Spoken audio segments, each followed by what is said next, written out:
আসসালামু আলাইকুম রহমতুল্লাহ। প্রিয় সুদী, কাছে দূরে দেশ ও প্রবাসে যে যেখান থেকে দেখছেন, আপনাদের সকলকে আজকের এই বিশেষ অনুষ্ঠানে স্বাগত।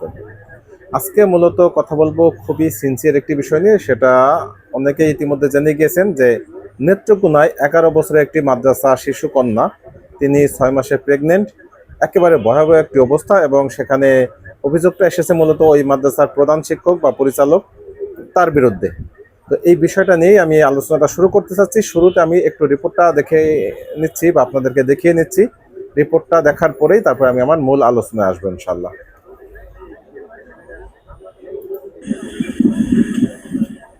নেত্রকোনার মদন উপজেলার পাঁচহার গ্রামে ২০২২ সালে হযরত ফাতেমাতুজ জোহরা মহিলা কাওমি মাদ্রাসা গড়ে তোলেন মাদ্রাসা শিক্ষক আমানুল্লাহ সাগর।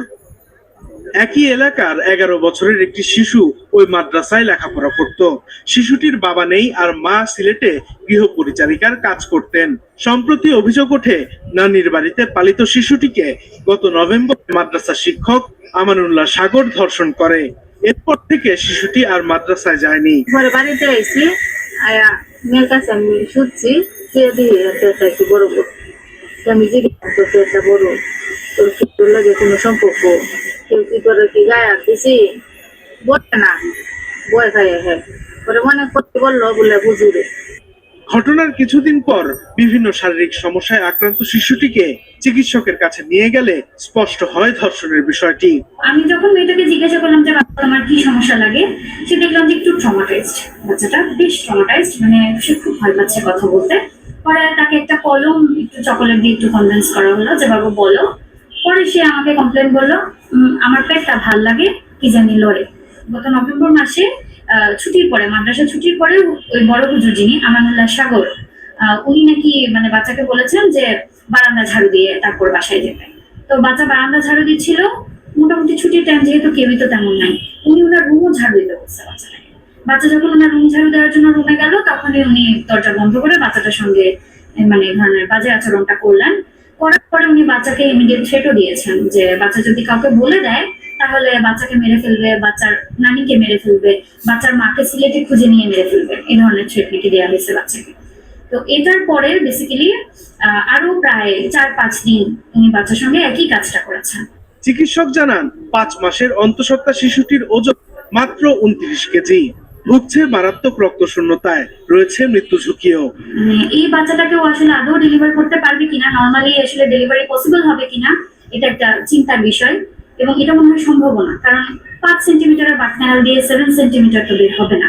আর মাত্র ২৭ সপ্তাহ, অ্যারাউন্ড তো 37-38 উইকস রিচ করতে হবে। ওই সময় তো এটা অন্তত 8 সেন্টিমিটার 9 সেন্টিমিটারের কাছাকাছি যাবে। তো এটা তো আসলে তার পক্ষে নর্মালি ডেলিভার করা পসিবল হবে না। এদিকে মামলার ৫ দিন পর অভিযুক্ত মাদ্রাসা শিক্ষক সাগরকে গ্রেপ্তার করতে পারেনি পুলিশ। অভিযোগ ওঠার পর থেকে পলাতক এলাকায় প্রভাবশালী অভিযুক্ত শিক্ষক সাগর। এতে সুবিচার পাওয়া নিয়ে শঙ্কা জানিয়েছে নিরাপত্তাহীনতায় থাকা ভুক্তভোগী শিশুটির মা। সাদেকুর রহমান সিদ্দিকী, মাছরাঙা নিউজ ডেস্ক। মোটামুটি রিপোর্টটি আমি একেবারে কাটা ছাড়াই পুরোটাই শুনাইলাম, মাছরাঙার একটি রিপোর্ট। তো এই রিপোর্টের উপরে ভিত্তি করে আমি আরেকটি কথা আপনাদের আরেকটি লেখা মূলত পড়তে চাই। সেটা একজন আলেম লিখেছেন, নেত্রকোনার একজন আলেম। আমি যদি একটু আমার এক বন্ধুর ওয়াল থেকে আমি নিয়েছি, তিনিও একজন ভালো আলেম, জামিয়া নুরিয়া মাদ্রাসার একজন শিক্ষক। তো এখানে যেই ঘটনাটা এসেছে, নেত্রকোনার ঘটনার মোড় অন্যদিকে। শুধু মিডিয়ার প্রোপাগান্ডা নয়, উলামায়ে কিরাম ও ইসলামপন্থীরা সত্য সন্ধানী হই। নেত্রকোনায় 11 বছরের কিশোরী ধর্ষণ বিষয়ে বাস্তব চিত্র তুলে ধরেছেন মুফতি আব্দুল কাইয়ুম সাহেব দামাত বারকাতুহুম, নেত্রকোনা মালনী। তিনি লিখেছেন, গত কয়েকদিন ধরে নেত্রকোনা জেলার মদন থানার কাইটাইল ইউনিয়নের পাঁচাহার গ্রামের একটি 11 বছরের মেয়েকে ধর্ষণের পরবর্তী প্রেগন্যান্সিকে কেন্দ্র করে সামাজিক যোগাযোগ মাধ্যম ও বিভিন্ন মহলে ব্যাপক প্রতিক্রিয়া লক্ষ্য করা যাচ্ছে। এক্ষেত্রে দেখা যাচ্ছে অধিকাংশ মানুষ মেয়েটির পক্ষাবস্থান নিয়ে অভিযুক্ত আমানুল্লাহ সাগরের বিরুদ্ধে সরাসরি মন্তব্য করছেন। পাশাপাশি তিনি একটি মহিলা মাদ্রাসার শিক্ষক হওয়ার কারণে কিছু মহল থেকে মাদ্রাসা ও আলেম ওলামাদের বিরুদ্ধে অপপ্রচার চালানো হচ্ছে, যা অত্যন্ত দুঃখজনক। বিশ্বস্ত সূত্র থেকে প্রাপ্ত তথ্য অনুযায়ী জানা যায়, মেয়েটির মা বাবার মধ্যে অনেক আগেই বিচ্ছেদ হয়েছে। তার গ্রামের বাড়ি মদন থানার ফতেপুর গ্রামে। পারিবারিক বিচ্ছেদের পর মেয়েটির তার নানার বাড়িতে বসবাস করত। বাড়ির নিকটে একটি মাদ্রাসা প্রতিষ্ঠিত হওয়ায় 2022 সাল থেকে সেখানে সে লেখাপড়া করত। প্রায় 5-6 মাস আগে তার মা তাকে নিয়ে সিলেটে চলে যান। পরবর্তীতে মেয়েটির শারীরিক অবস্থার পরিবর্তন লক্ষ্য করা গেলে বাড়িতে আনা হয় এবং ডাক্তারি পরীক্ষায় তার গর্ভধারণের বিষয়টি নিশ্চিত হয়। তখন অভিযোগ আনা হয় আমানুল্লাহ সাগরের বিরুদ্ধে। এই ঘটনাকে কেন্দ্র করে এলাকায় দরবার ও সালিশ অনুষ্ঠিত হয়। সেখানে আমানুল্লাহ সাগর অভিযোগ অস্বীকার করেন এবং বিষয়টি প্রমাণের জন্য ডিএনএ পরীক্ষার দাবি জানান। এ সময় মেয়ের পক্ষ থেকে আপোষ মীমাংসার প্রস্তাব হিসেবে 3 লক্ষ টাকা দাবি করা হয় বলে জানা যায়। তবে আমানুল্লাহ নিজেকে নির্দোষ দাবি করে এই প্রস্তাব প্রত্যাখ্যান করেন। স্থানীয় কিছু সাংবাদিক ঘটনাস্থলে গিয়ে অনুসন্ধান করলেও সুনির্দিষ্ট কোনো প্রমাণ উদ্ঘাটন করতে পারেননি। পরবর্তীতে তার বিরুদ্ধে এবং তার ভাইকে আসামি করে একটি মামলা দায়ের করা হয়। এমন একটি সংবেদনশীল বিষয় যখন এখনো তদন্ত বিচার প্রক্রিয়া সম্পন্ন হয়নি, তখন কোনো ব্যক্তিকে একতরফাভাবে দোষী সাব্যস্ত করা এবং একটি পুরো শিক্ষা ব্যবস্থা বা আলেম সমাজের বিরুদ্ধে অপপ্রচার চালানো মোটেই ন্যায়সঙ্গত নয়। তো আমি দুটো বিষয়টি পড়লাম, একটি আলেমদের পক্ষ থেকে একটি রিপোর্ট বা একটি মতামত, অন্যদিকে একটি টিভি চ্যানেলের একটি রিপোর্ট। তবে এখানে কেউ কিন্তু সুনির্দিষ্ট তথ্য উপস্থাপন করতে পারেনি, এটি একটি বিষয়। শুরুতেই আমি যে বিষয়টা বলবো যে প্রথমতই কোনো অভিযোগ আসলেই আমরা স্বভাবতই মেয়েদের বক্তব্যটা অনেকাংশে সত্য ধরে নেই। এ কারণেই যে মেয়েরা অবলা হয়ে থাকে বা তারা কথা বলতে ভয় পায় বা এই ধরনের একটা প্রেক্ষাপটে তারা মিথ্যাটা কম বলবেন, এরকম একটা আমরা ধরেই নিতে পারি। তবে একটা বিষয় আমাদের মাথায় রাখতে হবে যে বর্তমান পরিস্থিতিতে পারিপার্শ্বিক অনেক বিষয় কিন্তু থেকে থাকে। যেমন অনেক ঘটনা এর আড়ালে অন্তর্নিহিত কোনো সত্য ঘটনা থাকতে পারে, যেগুলি আমাদের জানাটা খুবই জরুরি, যেটা আমাদের এই মুহূর্তে এখান থেকে মূল্যায়ন করা, মন্তব্য করা কোনোটাই সম্ভব নয়। তবে এর পিছনে অবশ্যই কোনো অনুসন্ধানী সাংবাদিক অথবা তদন্ত সংশ্লিষ্ট যে কর্মকর্তা রয়েছেন তারা হয়তো বিষয়টা উদ্ঘাটন করতে পারেন, এটা আমরা বিশ্বাস করি। এবং আমরা চাই যে এই মামলায় যিনি আইও আছেন তিনি বিষয়টি তদন্ত সাপেক্ষে উদ্ঘাটন করবেন। সাথে সাথে যেই অভিযোগটা আমানুল্লাহ সাহেব করেছেন বা যেই প্রস্তাবনাটা দিয়েছেন, আমি মনে করি এই মুহূর্তে আমানুল্লাহ সাহেবের এই প্রস্তাবনা আমলে নিয়ে আমানুল্লাহকে গ্রেফতারপূর্বক তার ডিএনএ এবং ওই বাচ্চার যদি সুযোগ থাকে যে ওই ভ্রূণের যেই ডিএনএ বা গর্ভ ভিতরে যেই বাচ্চা রয়েছে সেই বাচ্চার ডিএনএ কোনোভাবে পরীক্ষা করা যায়, সেটা যদি সম্ভব থাকে, পসিবিলিটি হয়, তাহলে আমার মনে হয় সেটা উত্তম পন্থা হবে। একটা বিষয় যে কিছু মানুষ তো অবশ্যই মাদ্রাসার বিরুদ্ধে আছে, আবার এটাও ঠিক যে মাদ্রাসায় এরকম ঘটনা দু একটা যে ঘটে না তা নয়, দু একটা নয়, ভালো কিছু ঘটনা ঘটে। আমরা আমাদের অতীত ইতিহাস থেকে আমরা যতটুকু দেখেছি যে এই ধরনের অনাচার, অনাকাঙ্ক্ষিত ঘটনা না চাইলেও প্রত্যেকটা শিক্ষা প্রতিষ্ঠানেই হয়, সেটা মাদ্রাসা হোক, স্কুল, কলেজ, ইউনিভার্সিটি হোক, সর্বোচ্চই হয়। তো মাদ্রাসার বিষয়টা খুবই সেন্সিটিভ, যেহেতু এটা ইসলামিক একটি প্রতিষ্ঠান এবং এখানে মানুষকে মূলত মানবতা, ধর্মীয় মৌলিক বিষয়গুলি শিক্ষা দেওয়া হয়। সে কারণে এখানে এরকম ন্যাক্কারজনক ঘটনা অনাকাঙ্ক্ষিতই নয়, শুধু একেবারে অমার্জনীয়, অমোচনীয় অপরাধ এটা। অতএব এই বিষয়টা আমাদের সবার আগে খেয়াল রাখতে হবে যে মাদ্রাসা, আমরা কিন্তু সুনির্দিষ্ট বিচার চাই। আমরা এখানে যদি আমানুল্লাহ সাহেব সত্যিকার অর্থে দোষী প্রমাণিত হন, সেটা ডিএনএর মাধ্যমেই হোক বা অন্য কোনো পরীক্ষা নিরীক্ষার মাধ্যমে হোক, সেটা যদি করা যায় অবশ্যই তার নিশ্চিত করতে হবে, তার সর্বোচ্চ শাস্তি যেটা সেটা নিশ্চিত করতে হবে। অন্তত ইসলাম যেই শাস্তির বিধান দিয়েছে সেটা না হোক, অন্তত রাষ্ট্রীয়ভাবে যেই বিধান রয়েছে ফাঁসি, সেটা করুক, আমাদের কোনো আপত্তি নেই। এক আমানুল্লাহ আমানের পক্ষে দাঁড়ানোর কোনো সামান্যতম নৈতিকতা বা নৈতিক দায়িত্ব আমার এখানে পড়েনি। তবে অবশ্যই একটা বিষয় মাথায় রাখতে হবে যে ইসলাম বিদ্বেষী একটা মহল কিন্তু সবসময় আত পেতে থাকে। ঘটনা আমি বলছি না অসত্য, ঘটনা বলছিও না সত্য, হতে পারে ঘটনা সত্য, কিন্তু এই ঘটনাকে কেন্দ্র করে একটি মহল তারা দুরভিসন্ধিমূলক কিছু কথাবার্তা সামনে আনতেছেন, মাদ্রাসা বন্ধ করে দেওয়ার মতো একটি বিষয় সামনে আনতেছেন। ইভেন আমাদের আলেম ওলামাদের কিছু কিছু মানুষও তারা বলতেছেন বা প্রশ্ন আনতেছেন যে মহিলা মাদ্রাসা আদতে চলবে কি না বা চলা উচিত কিনা, এই ধরনের প্রশ্ন তারা সামনে আনছেন। এই বিষয়টা নিয়ে আমার মূলত আজকে দু একটি আমি কথা বলতে চাই। আমি কিন্তু ঘটনাকে সামনে এনেছি, ঘটনার আমি কোনো পক্ষ অবলম্বন করিনি, সেটা করা যৌক্তিক কোনো কারণও নেই আমার, যেহেতু আমি নিজেও একজন বাবা, আমারও সন্তান রয়েছে, আমার সন্তানরাও মাদ্রাসায় পড়ে, যে কারণে আমাকে এই ঘটনাটা ব্যথিত করেছে, আমাকে খুবই খুবই প্রভাবিত এবং ক্ষুব্ধ করেছে। আমি সঠিক তদন্ত চাই, সঠিক বিচার চাই।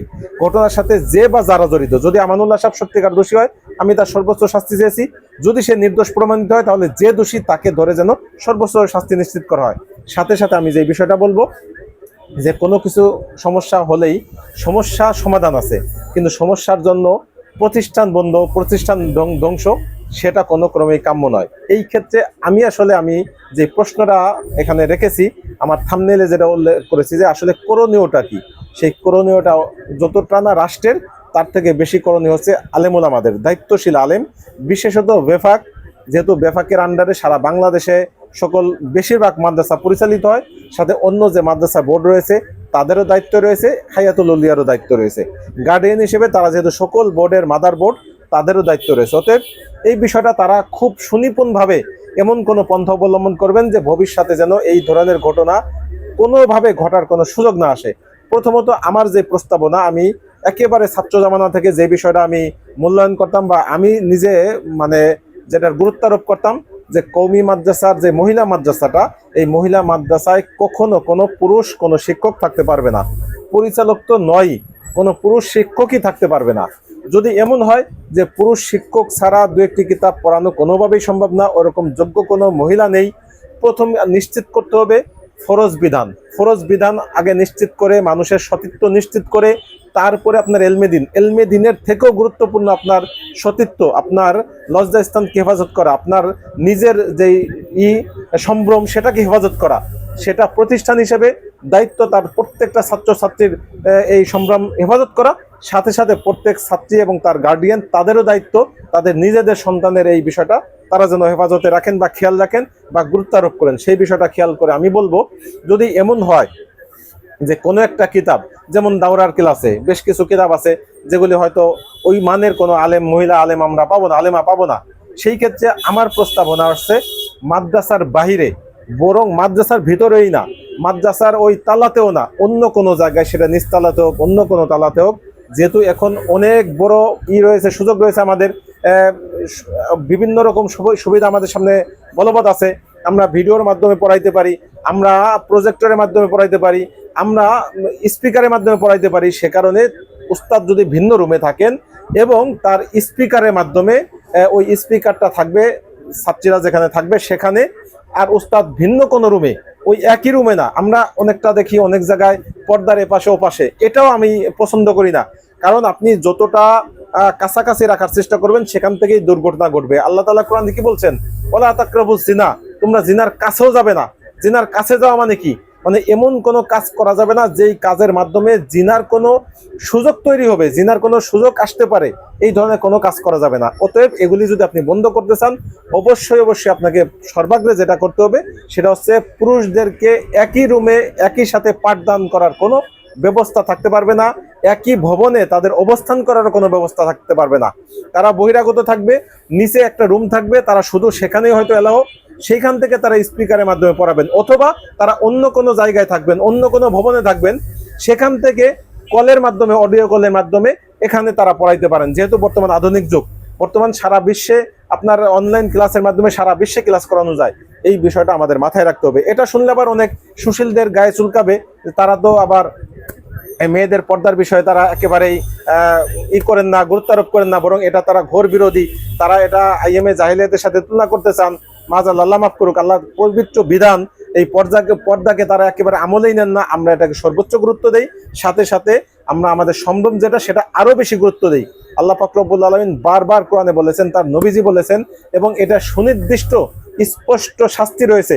আমরা তো বাংলাদেশে বলি যে এই অপরাধ যেহেতু এত ব্যাপক আকারে হয়েছে, কিছুটা মাদ্রাসায়ও আছে, তাহলে অন্তত এই ক্ষেত্রে বিচারের ক্ষেত্রে কোরআনের যে বিচার আছে, বিধান আছে, সেই বিধান আপনারা নেন। সেটা তো আপনারা নেবেন না, আপনারা তো কোন ফাঁসির বিরুদ্ধে অবস্থান নেন। অথচ কোরআনে বলা হয়েছে যে যদি কোনো এরকম জিনার ঘটনা ঘটে এবং সেটা যদি অবিবাহিত হয় যে জিনাকারী, তাহলে তাকে 100 বেত্রাঘাত, যে বেত্রাঘাতে অধিকাংশ সময় মারা যায়। আর যদি সে না হয়, অবিবাহিত না হয়, তাহলে তাকে এই কোমর পর্যন্ত তাকে মাটিতে পুঁতে তারপরে খোলা আকাশের নিচে সকল মানুষের সম্মিলিতভাবে তাকে পাথর নিক্ষেপ করে হত্যা করা। তো এই বিধানটা যদি এক দুটো বিধান বাংলাদেশে বাস্তবিক পক্ষে বলবৎ করা যায় এবং সেটা সকল রাষ্ট্রীয় টেলিভিশন সহ সকল মাধ্যমে সেটা প্রচার করা যায়, তাহলে আমার মনে হয় বাংলাদেশের ইতিহাসে এই ধরনের ঘটনা দ্বিতীয়টা ঘটবে না। অতএব আমি মনে করি সমস্যা যেখানে, সমাধান সেখানে। আগে সমাধানের কথা মাথায় রেখে তারপরে আমরা সমস্যা যদি আমরা চিন্তা করি তাহলে সেই সমস্যার থেকে সমাধান করা সম্ভব। আর যদি আমরা শুরুতেই কোনো এক পক্ষে দোষারোপ করি, যেমন আমরা দেখেছি এখানে যেই ভিডিও আমরা যে রিপোর্টটা একটু আগে দেখলাম, শুরুতেই যে রিপোর্টটা আমি দেখালাম, যে এখানে এই ইয়ের ছবি দেখাচ্ছে, আলট্রাসোনোগ্রাফির ছবি দেখাচ্ছে। তো আলট্রাসোনোগ্রাফির ছবি তো ঠিক আছে, মেয়েটির পেটে প্রেগনেন্ট যেহেতু বাচ্চা আছে, তো আলট্রাসোনোগ্রাফির ভিতরে কি বাবাকে সেটা বলা আছে? সেটা তো বলা নেই। তাহলে এতটা নিশ্চিত করে ওনার বিরুদ্ধে কথা বলাটাও, আসলে ওই মেয়েটা কতটুকু বলছে আমি জানি না, মেয়েটার যদি বলে থাকে তাহলে ঠিক আছে, যদি মেয়েটা না বলে থাকে শুধুমাত্র সন্দেহের বশবর্তী হয়ে এবং শুধুমাত্র কিছু অর্থর লোভের কারণে যদি এমনটা ঘটে থাকে, সেটাও কিন্তু ন্যাক্কারজনক। এবং সেটা যদি হয়ে থাকে তাহলে আমরা পরবর্তীতে এই ধরনের কোনো আলোচনা আসলে তখন কিন্তু আমরা ন্যায় বিচারের বাধাগ্রস্ত হবে। যেমন আমরা দেখেছিলাম গাজীপুরে এক ইমাম কিডন্যাপের ঘটনা, সেটা শুরুতে বেশ আলোচনা হওয়ার পরে সর্বশেষ যখন জানা হলো যে আসলে সেইটা ছিল একেবারেই নিজের সাজানো একটা নাটক। তারপরে কিন্তু এখন ঘটনা কেমন ঘটবে, যদি এখন কোনো কেউ বা কোনো আলেম যদি এরকম সত্যিকার অর্থে এরকম গুম হন, তাহলে কিন্তু এই বিষয়টা নিয়ে আমাদের কথা বলাটাই মুশকিল হবে। এজন্য আমি মনে করি যে সত্যিকার অর্থে আমার সেই বোন যদি এই মানে এই উস্তাদ কর্তৃক দর্শিতা হয়ে থাকেন, তাহলে তাকে আমি উস্তাদ বলতে পারি না, সে একটা নরপশু। তাহলে তার সর্বোচ্চ শাস্তি তো ঠিক আছে, আমি আমার এই বোন বা আমার এই মেয়েটা তার ইয়েও আমি বুঝি, তার দিকেও আমার থাকতে হবে। আবার যদি কোনো না কোনোভাবে আসলে সত্যিকার অর্থে ওই উস্তাদ নির্দোষ হয়, তাহলে সেটাও যেন সেই উস্তাদও যেন ন্যায় বিচার পান, সেটাও মাথায় রাখতে হবে। অর্থাৎ রাষ্ট্রের এখানে নিরপেক্ষতা বজায় রেখে সত্যিটা উদ্ঘাটন করতে হবে, বিশেষত আয়োজনী আছেন এবং সবচেয়ে বড় দায়িত্ববোধের জায়গা থেকে আমাদের উলামায়ে কেরাম, বিশেষত হায়াতুল উলিয়া এবং বেফাকুল মাদারিসিল আল আরাবিয়া, যেটাকে আমরা সংক্ষেপে বেফাক বলি, এই বেফাকের সবচেয়ে বড় দায় রয়েছে। তারা যদি দ্রুত এই বিষয়ে কোনো নীতি নির্ধারণী মহল থেকে একটি নির্দেশনা জারি করেন যে এইভাবে মহিলা মাদ্রাসাগুলি পরিচালিত হতে হবে এবং এই তাদের কোড থাকতে হবে, এই কোডের বাইরে কেউ পরিচালনা করতে পারবে না, যদি কেউ করেন তাদেরকে শাস্তির আওতায় আনা হবে। এবং প্রয়োজনে প্রশাসনিকের সাথে তারা একটা দেন দরবার করতে পারেন, যেহেতু আল হায়া তারা অলরেডি সরকারি একটি প্রতিষ্ঠান, অতএব তারা যদি কোনো জারি করেন, ফর্মুলা জারি করেন, কোনো নীতিগত সিদ্ধান্ত নেন, সেটার জন্য কিন্তু আমরা আইনগত যেই সহায়তা সেটা অবশ্যই নিতে পারি। এটা কোনো বাধ্যবাধকতা এখানে থাকার কথা না, তারা অবশ্যই আমাদেরকে সহায়তা করবেন। অতএব এই বিষয়টা সামনে রেখে আমি মনে করি সুন্দর একটি সমাধান প্রত্যাশা করতেছি, যে সুন্দর সমাধানের মাধ্যমে একদিকে যেমন আমার এই ছোট শিশু মেয়েটি সেও যেমন ন্যায় বিচার পায়, তেমনিভাবে মাদ্রাসাগুলিও যেন ধ্বংস না হয়, বরং মাদ্রাসাগুলি যেন খুবই উত্তমভাবে সুন্দর ফর্মুলার মাধ্যমে এবং পারলে শুধুমাত্র মহিলা শিক্ষিকার দ্বারা পরিচালিত হবে, বা আরও কোনো পন্থা থাকলে সেই পন্থার মাধ্যমেই হোক, তারপরেও শিক্ষা বন্ধ হবে না, সেই প্রত্যাশা রেখে আজকের মতো ভিডিওটি শেষ করব। সাথে সাথে আপনারা আমার এই আলোচনাটি শেষ পর্যন্ত যারা ধৈর্য ধরে শুনলেন, আপনাদের প্রত্যেকের মতামত জানতে চাই যে আমার এই আলোচনায় তো সবকিছু আনা সম্ভব হয়নি, অনেক কমতি রয়েছে, আমার হয়তো যোগ্যতা অতটা নেই। আপনাদের যদি সুন্দর আরো কোনো পরামর্শ থাকে, কোনো যৌক্তিক কোনো বক্তব্য থাকে বা কোনো প্রমাণ আপনাদের কাছে থাকে, সেগুলো অবশ্যই আপনারা কমেন্টে জানাইতে পারেন। আপনাদের প্রত্যেকটা বিষয় নিয়ে আমি খুঁটিনাটি পরবর্তীতে আবারও আলোচনা করব প্রয়োজনে। আপনাদের সকলের সুস্বাস্থ্য কামনা করে এবং এই ঘটনার সুষ্ঠু তদন্ত এবং বিচার কামনা করে আজকের ভিডিওটি শেষ করছি। ভালো থাকবেন, আল্লাহ হাফেজ, আসসালামু আলাইকুম রহমতুল্লাহ।